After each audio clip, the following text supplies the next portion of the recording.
Hello, I'm Travis, Regenesis Permaculture, Costa Rica. It's wonderful to be here with you. Happy to be presenting Recreating Paradise, Flourishing Through Costa Rica's Most Common Homesteading Trials. This is a collaboration between myself and the Regenesis Permaculture, Costa Rica, Regeneration Nation, Brother Jason Thomas, and the Permavita Foundation. The great support of Gwendy Obanda, Xander Hathaway, and Brother Randall, technical wizard. And with that, let's get right into it. So permaculture, if you're not familiar with it, or if you are, want to brush up on it, a system of ecological design guided by patterns and principles of nature, built on the foundation of the three ethics of earth care, people care, and fair share, or pay it forward, taking care of future generations. These ethics and these principles were documented by Bill Mollison and David Holmgren, the co-founders of permaculture. And the two of them, after studying many cultures who've been living in harmony with their ecosystems for countless generations, they discovered these similarities, these patterns, these ethics. And these people weren't just living in harmony with ecosystems, they were actually making ecosystems better. The people living on the land actually improved the animal and plant populations, improved the biodiversity, simply being blessings to life on Earth by stewarding the ecosystems that took care of them and their families and their children. And that's what we're getting back to. Permaculture talks about the problem being the solution. I prefer to see it more as challenges as opportunities. And not just dealing with the solution, not just dealing with the bandage or curing the symptoms, but really looking at how do we get to the deep root of the issue and how do we take advantage of it and use it as an opportunity for growth and transformation. I like to use the analogy of a bow and arrow and an archer, we being the archer, the tension, of course the string and the bow, and the target that we're shooting at. And we have a whole quiver full of arrows, of opportunities to use tension, existing tension, and to improve, to move towards our goal. These arrows are in our relationships, they're within ourselves, our inner dialogues, they're in the relationship with the food, with the soil, with the water, with the neighbors, the economy. So all these are opportunities for us to grow. When we see challenges as opportunities, we see these other patterns, that the solutions that we come up with, the strategies we develop are broad scope, long-lasting, anti-fragile. Anti-fragility is a concept where the more stress that something undergoes, the stronger it becomes. So like our muscles, when we exercise and we tear the muscle fibers and they rebuild and become stronger. It's an example of anti-fragile, and that's how we want to be in our relationships and on our homesteads as well.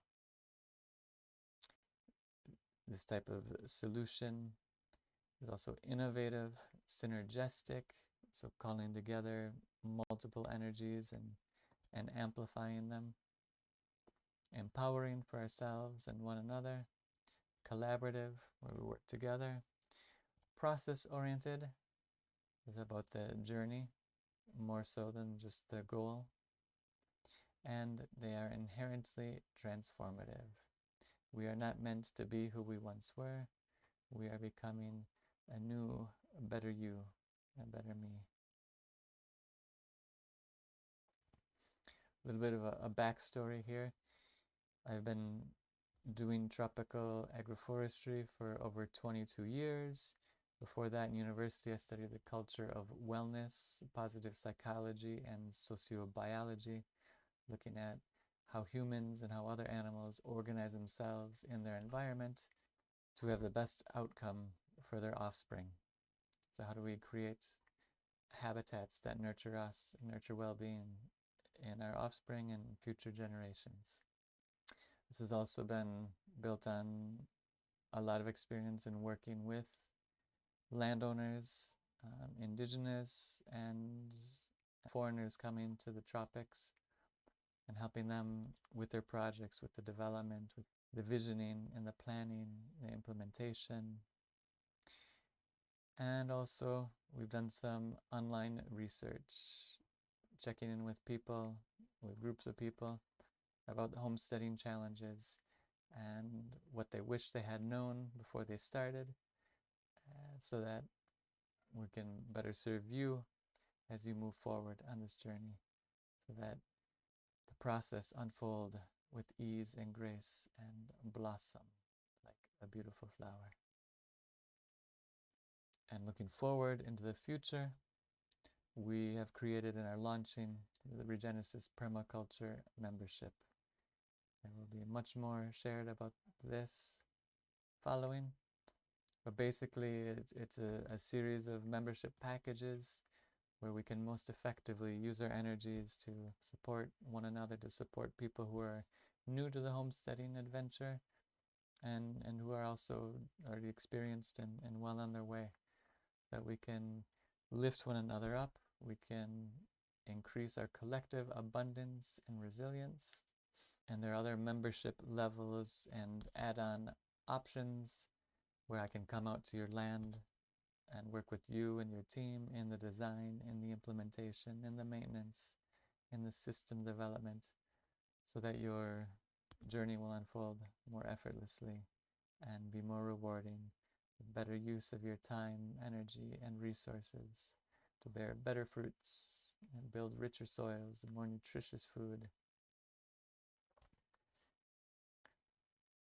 So here I want to mention these spheres of service. First, we take care of ourselves, because when we are well, we can then go on and better serve our family, and better serve our culture or our community, and better serve the ecosystem that in turn supports us. I do want to point out, recently shared in circle with an indigenous elder, and he pointed out the risk of egocentrism, of getting stuck here, thinking that my little self is really at the center. And yes, it's a valid point. It's a useful model to consider, but there's also this danger if we think that we're at the center of the show.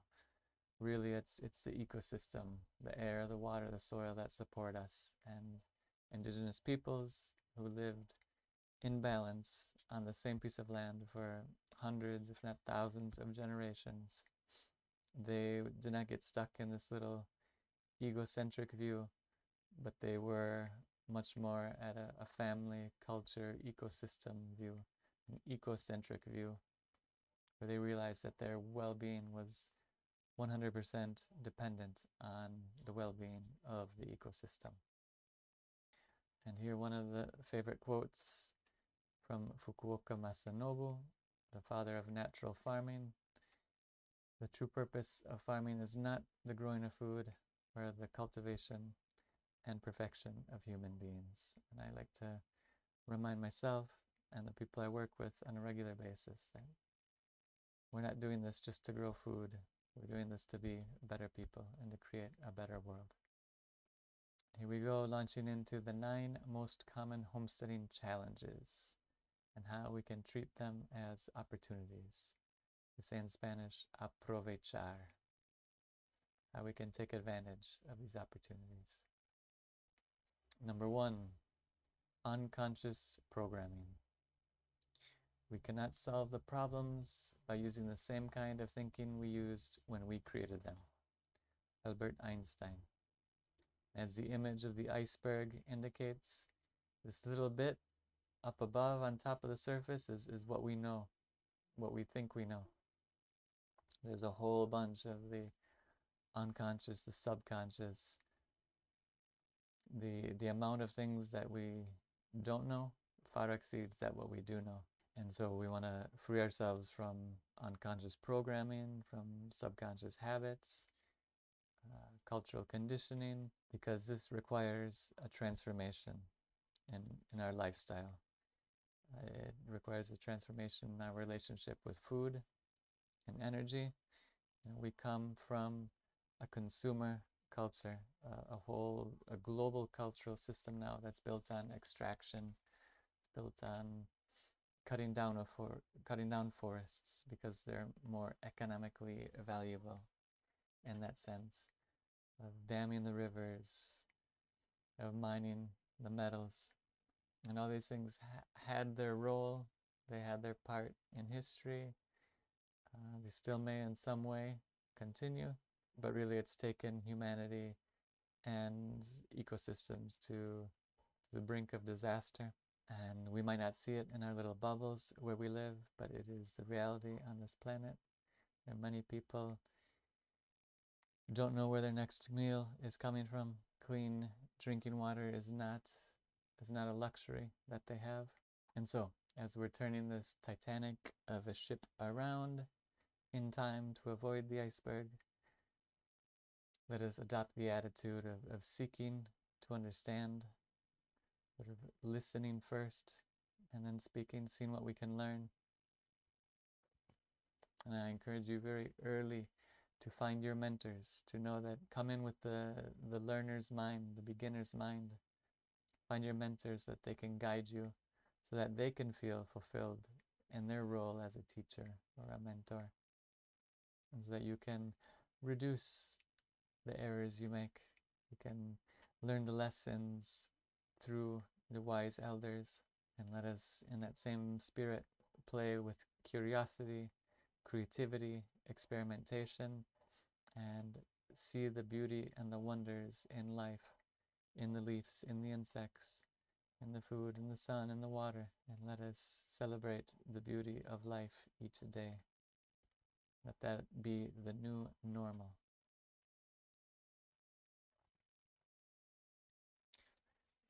Number 2, overwhelm. For there to be peace in the village, there must first be peace in the homes. And for there to be peace in the homes, there must first be peace within the people, within oneself. Lao Tzu. It's a liberal translation of the ancient Chinese that he wrote. And so how can we do this? There are many ways, many opportunities to avoid overwhelm, to stay centered and balanced. 1, prioritize holistic decision making. What is holistic decision making? It's a framework developed by Alan Savory, initially to regenerate ecological systems, but it allows landowners, project managers to better manage their resources and to make decisions based on values. Often the decisions that we make based on values will surprise us because they're often not the typical decisions that one would make when we're operating under conditioning programming. And so a little investment up front and taking the time to generate the quality of life statements, to be very clear in the quality of life that we want to experience and what is our resource base.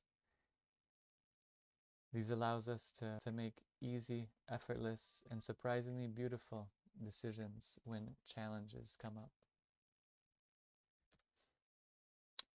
We have the new opportunity to establish healthy routines and boundaries.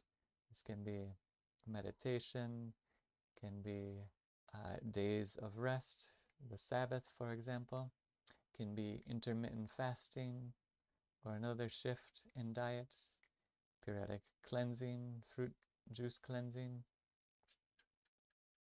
The list goes on there. If you want to be doing yoga or simply getting your workout in the forest garden, working 6 hours a day in the field. Another way to avoid overwhelm is to build a supportive community network. This may involve learning Spanish, which I encourage you to do early in your journey here in Costa Rica. Synchronize with natural and cultural rhythms. Slow down if you come from a fast-paced culture where things are automatic and work like clockwork. in most of the tropics in Latin America. There's a slower rhythm, much more relaxed rhythm, lower expectation of everything to work out perfectly as we expect or imagine. Also, in terms of cultural rhythms, Sunday is a very important family day here in Costa Rica and Latin America. It's a good day to rest and to get to know the community, your neighbors, the people at the plaza, the soccer field. And in terms of synchronizing with natural rhythms, I encourage you to rise early with the birds, the insects, with the locals, the farmers, to take advantage of that beautiful, peaceful time of the early dawn. It's a great gift for well-being and clarity. And also, in general, to get to bed early, to rest, get a good night rest, so we can begin the next day energized and ready to go, continuing on our journey of creating heaven on earth, creating God's kingdom here on earth. Find your professional support early. Many people feel they can do it on their own or just talking to some friends. And of course, people eventually get somewhere. They make continual progress. But I like to provide the analogy of trekking up Mount Everest. And yeah, maybe one can, talking with some amateurs, talking with some people who've done it. But I believe the experience will be much better if you hire professional Sherpas and go with professional guides, people who know what they're doing, who do this for a living, do this because they're passionate about it and good at it. It's much better to invest upfront than it is to wait and make mistakes and then have to pay more for correction, more in time, more in energy, more in money. And this is the designing before implementing. You're going to do the design yourself, studying YouTube and videos and books online, like great. Do it, enjoy it, but take the time to observe, to design. Make the mistakes on paper, play it through many times, consider all the factors, talk to your neighbors, talk to others who have done that. And that's part of what we're offering here in this community that we're forming with the membership packages. Number 3, family dynamics. If it's no good for one of us, it's no good for any of us. The Ubuntu philosophy of African villages. And of course, with this quote, there may be some examples where it's not true, but with any bit of wisdom, I encourage you to find the truth in it, to find what resonates, and to take that and take advantage of that. Be aware, but don't get stuck on why this quote might not be true. Seeking to understand rather than to be understood.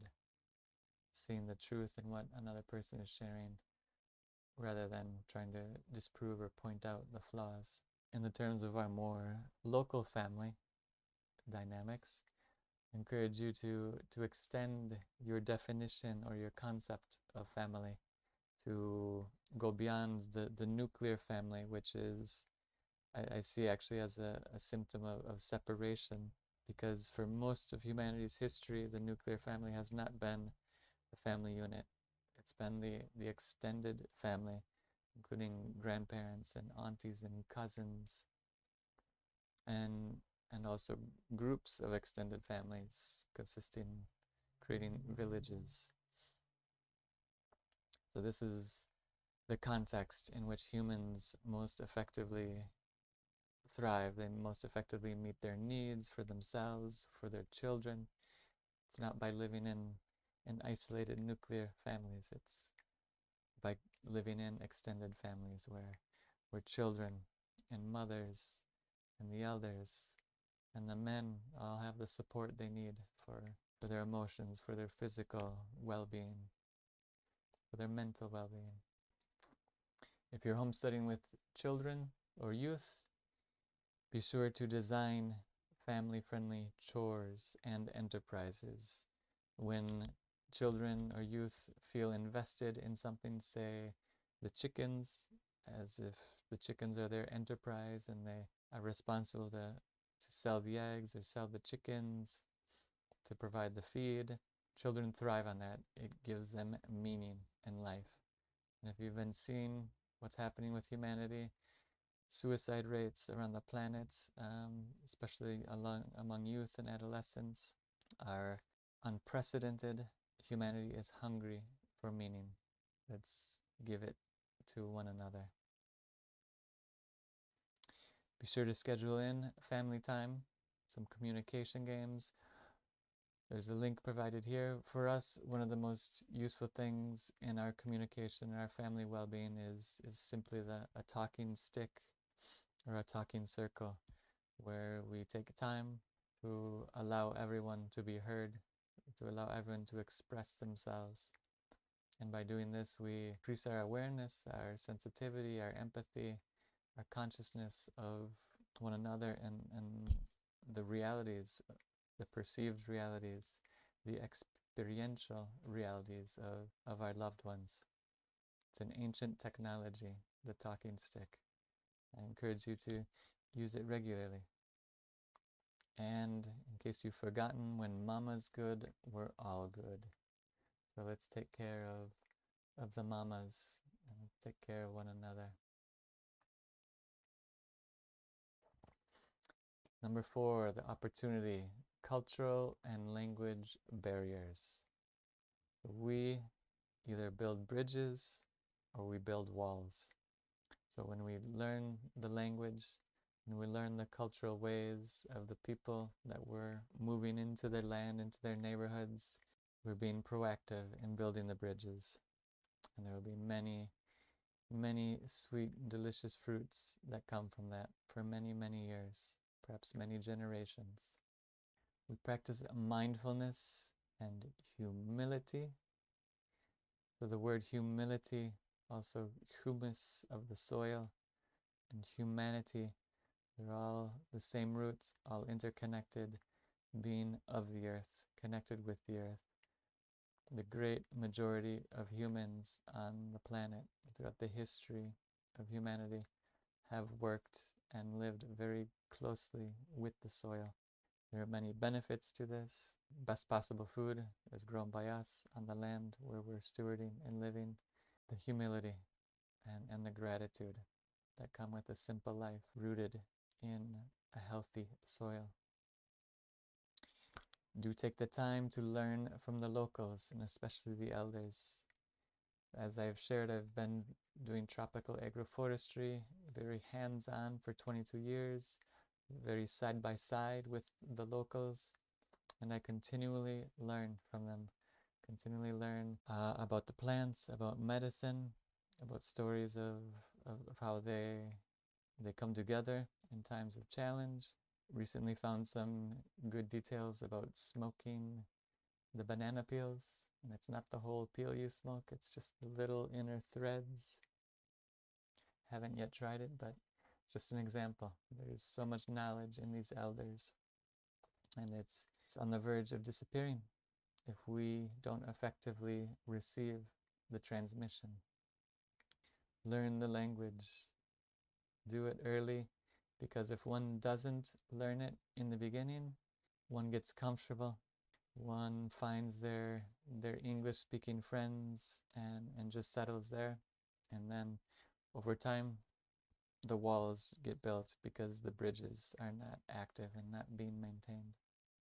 So you can facilitate a language exchange. You can host, come in, exchange English, Spanish, and it's a wonderful way to get to know the neighbors, to get to know the youth in many cases. And when you have a good relationship with the youth, that means you have a good relationship with their parents.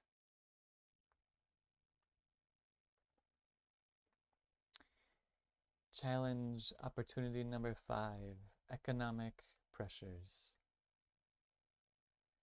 Supporting local is more than a choice, it's a commitment to the health and wealth of your community. We come from a world where we think of economy in terms of dollars, the gross national product, the global economic system, and yes, that's real and it exists, and it's also kind of an illusion. and it's ready for a change. And if we evaluate it with the ethics of permaculture in terms of people care and earth care and fair share, that global economic system has been a disaster and does not do any of those three ethics well.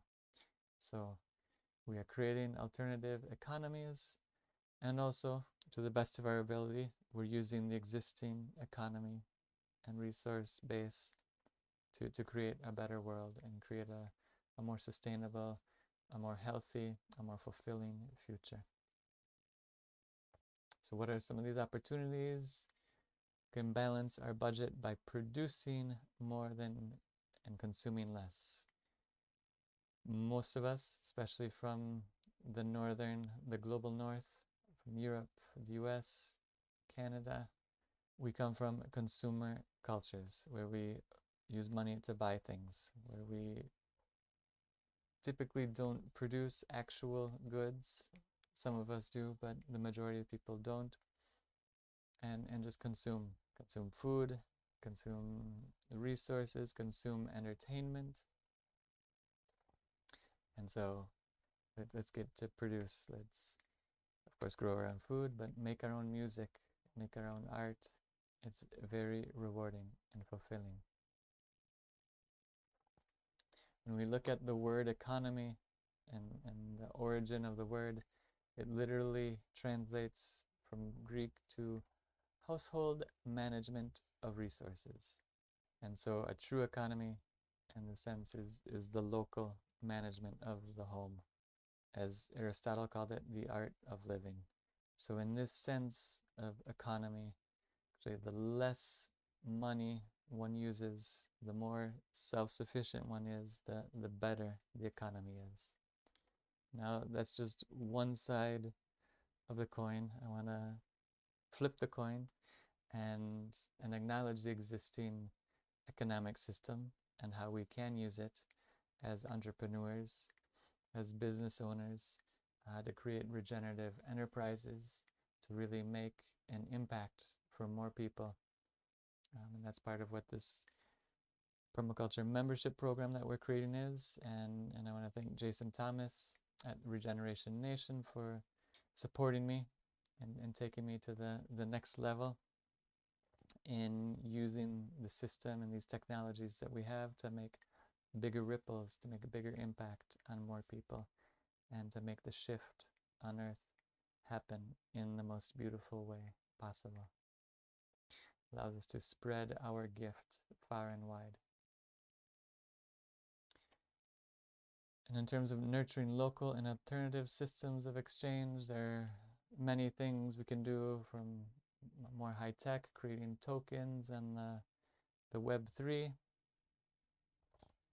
to creating time banks and or other paper-based local economies, local currencies.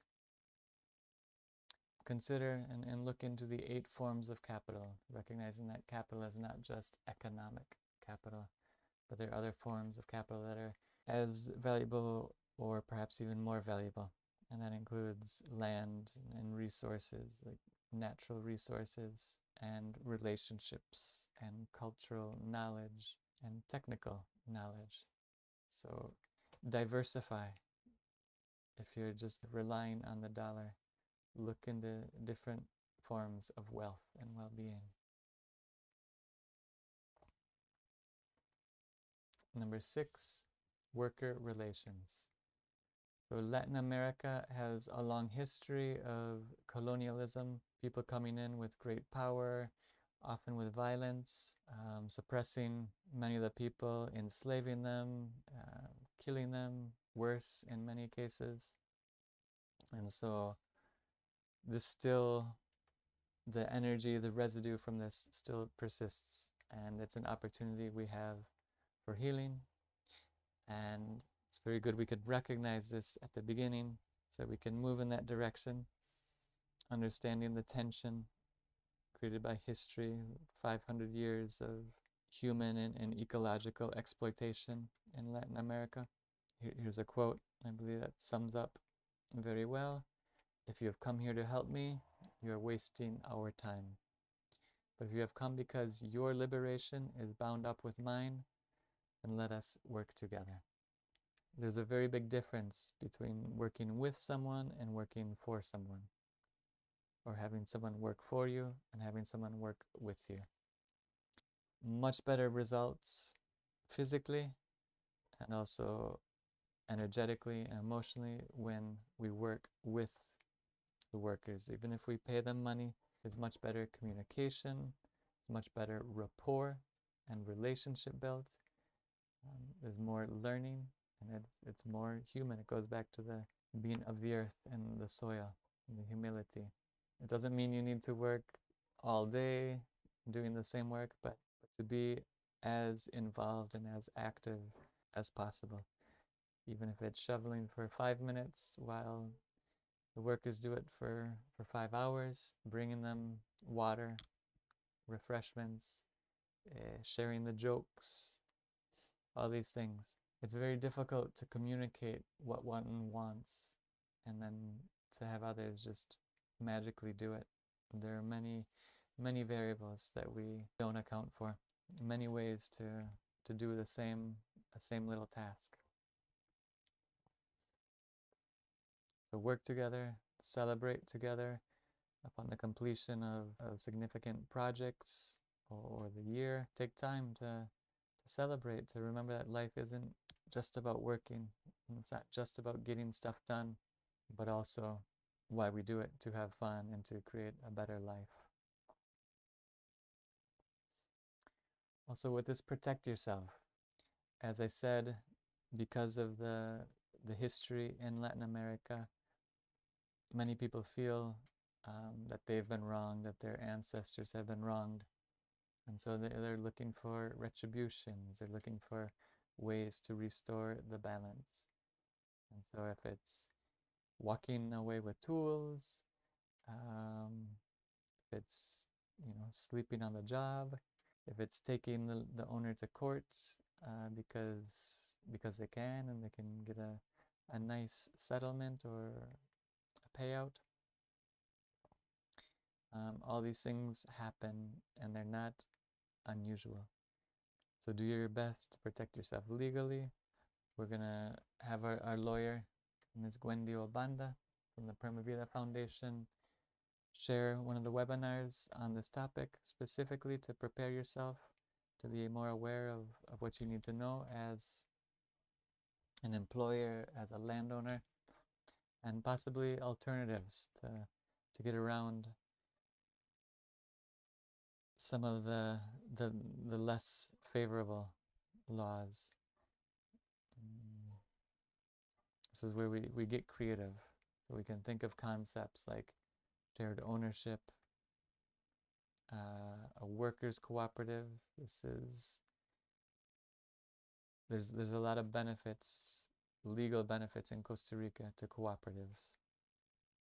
And they make a lot of economic sense where people want to work together and create good things. Thinking of institutions such as a church, private membership, or an association, for example, and empowering independent contractors. So hiring people, even if it's the same people over and over, for specific jobs and having them pay their own insurance. It's much cheaper in Costa Rica. I am not a lawyer, nor do I give legal advice. 7, pests and disease. You see these guys? They're real. They're very hard workers. There's a lot to admire. They're also a natural part of a healthy ecosystem here in the tropics. So it's never our goal to eradicate them, but controlling them, restoring balance, especially as we're establishing our food forests and gardens. It's important to keep their population under control, and in the future, when we have abundant food forests, we can let them roam freely as we are seeking freedom for ourselves and for our families. Because as Joanna Macy says, the web of life both cradles us and calls us to weave it further. Other opportunities we have in the realm of pests and disease to foster balance, resistance, and resiliency with well-selected, diverse plants and microorganisms. That's the foundation for our wellness and the well-being of our family, economically, socially, mentally, physically. And we focus on perennial plants. Perennial plants mean that they live for more than 1 or 2 years. They live for multiple years. These plants have deeper roots. They're more resistant to the climate shifts, drought, heavy rains.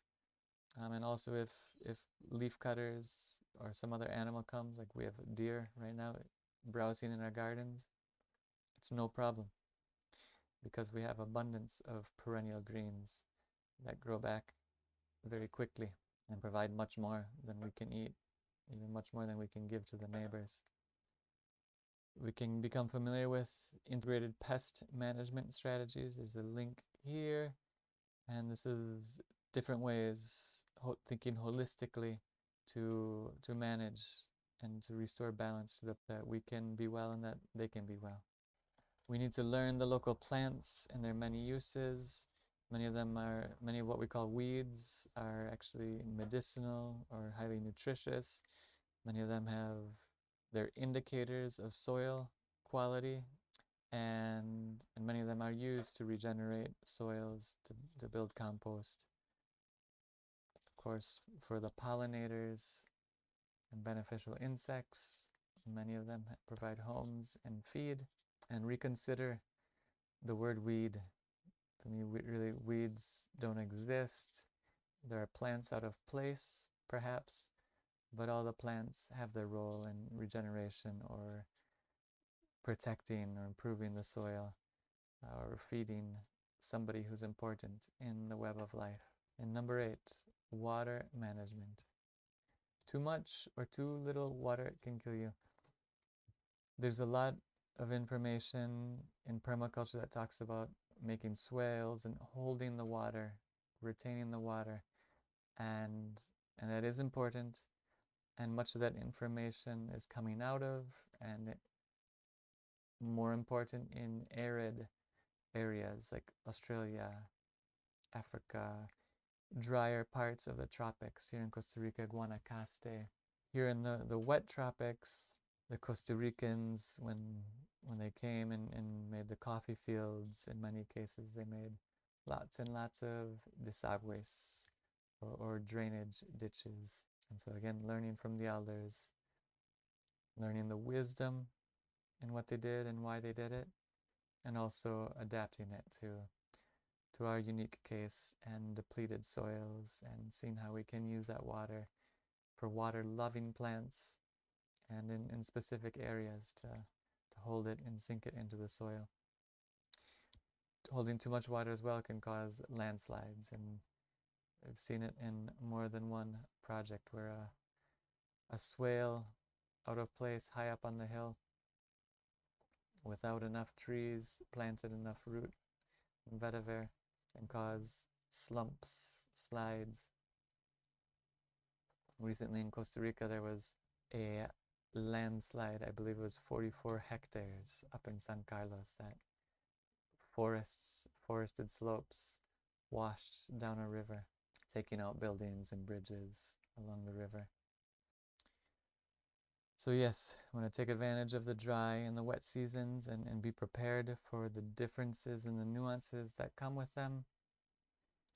Thinking of the sun exposure in these times, seeing how we can harvest rainwater and filter gray water. Really important we as well in our homestead become teachers and show ways to our neighbors that we can better manage the resources, rainwater being one of them. And as well returning the water from the shower, from the sink, through a biogarden, so that the water can return clean to the rivers and not contaminate, so that people downstream can enjoy bathing in the rivers like the ancestors used to. So we want to take advantage of the slopes to avoid drowning plants. And even though in many cases we work on contour with level to hold water and to slow erosion, to take advantage of erosion, and to make access trails more user-friendly, there are many things we want to cultivate if we're on slope, actually in up and down, so opposed to contour, so that in the rainy season they do have sufficient drainage. So there's balance to this, and we need to know when to do what, and we'll go over that in more detail in future webinars. Yes, as I mentioned, working on contour to slow spread and sink the water. This is specifically using the key line design, key line water management, which we will cover as well. We will dedicate a full class to that key line and when to use it and when not to use it. Again, in the wet tropics, it's different than the arid drylands. And finally, we leverage microclimates, and specifically around structures, around the houses, around sheds, thinking of the areas that are shaded. Good for herb gardens, get some morning sun perhaps, but not baking out in the full day sun in the dry season. So really thinking how to use the north and the west side of the house for these perennial medicinal gardens, and the east and the south for the plants that really thrive off the sun and are more drought resistant. Number 9, final opportunity, soil and fertility. The fertility of the earth, the future of civilization, and the welfare of nations. And the joys of gardening are so linked as to be one. Mr. John Kellogg. What are the opportunities here? We get to learn our new perennial plant allies. Here's a link to a very useful document that will share some information on these perennial plants. Again, the perennial plants are more resistant, more resilient, longer lived. Things that we plant once and can give for many, many years, perhaps even longer than our lifetime. We take advantage of erosion and slopes. This is to move water, to make access trails user-friendly, and again, it's about seeing erosion as a natural process and not a problem, but something that we can take advantage of. If we drain, if we run the water and the nutrients into silt traps, where we can gather the topsoil that the water wants to carry away and use that for our gardens. And we decompact and rebuild soils using pioneer species, support species, making our biochar, and microorganisms. So this is a whole bunch of information we'll cover there. There is a webinar that we put out called Pasture to Paradise, how we transform degraded cattle pasture into abundant food forests. A lot of information is there, and there's much more in depth we can go. So before I wrap up, I want to share one story. There's a good moral in it. It's called The Farmer Who Shared His Seed. Once upon a time in the Midwest, there was an old farmer named John. John was known to be a great farmer. For many years in a row, he had won at the state fair best corn. And this is a high prize in the Corn Belt, a great honor. And for someone to win it year after year after year was unprecedented, unheard of. And so one year, a newspaper reporter had the great idea to ask John, Farmer John, what's your secret? How do you continually win the best corn year after year after year? Old Farmer John said, well, it's easy. I give my best seed to all of my neighbors. because the corn pollinates in the wind. And so by surrounding his farm with the best seed, he was able to ensure that his corn would be the best because it's pollinated from all sides by the best seed. And in that same vein, in that same spirit, I encourage you to recognize that no homestead is an island.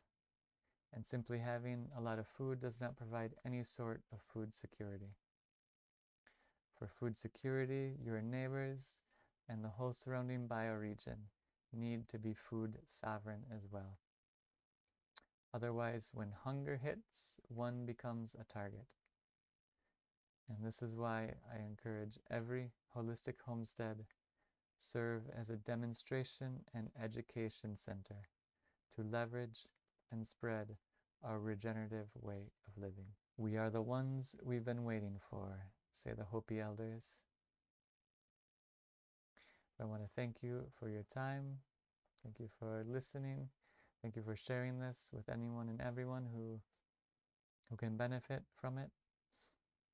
I want to again share the opportunity of our permaculture membership packages. We're launching. These packages were designed based on 22 years or more of studying humans and what it means to live well on the planet, to grow our own food. If you know young, passionate Costa Ricans or anyone in the tropics who can benefit from joining our community, from having access to our online resources, please refer them to sign up for a scholarship. We can get them onto the Mighty Networks and give them access to the documents and to the webinars as they're recorded. Thank you